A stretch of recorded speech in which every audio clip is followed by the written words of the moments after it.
Sa mga nakaraang oras, bahagyang humina yung epekto ng habagat sa ating bansa, nabawasan yung mga malalakas na mga pag-ulan. So in terms of intensity, humina po yung mga pag-ulan natin.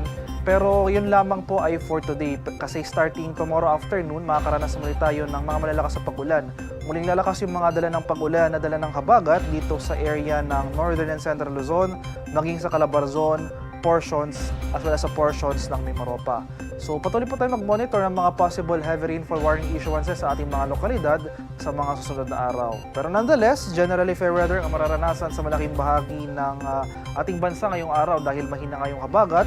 May mga kalat-kalat lamang tayong pag-ulan sa area ng Ilocos Region, portions ng Central Luzon, portions ng Cordillera, at generally fair weather for the rest of Luzon, buong Visayas at buong Mindanao na may tsansa ng isolated rain showers or localized thunderstorms. At within the vicinity ng ating Philippine Area of Responsibility sa ating monitoring domain, may dalawa tayong sama ng panahon na minomonitor. Una, itong tropical depression sa labas ng PAR at may isa pa tayong binabantayan ng low pressure area. Latest location naman kaninang hapon sa layong 2,335 kilometers east-northeast na extreme northern Luzon. So inuulit ko po, itong dalawang sama ng panahon na ito, walang magiging epekto sa lagay ng panahon ng ating bansa sa mga susunod na araw.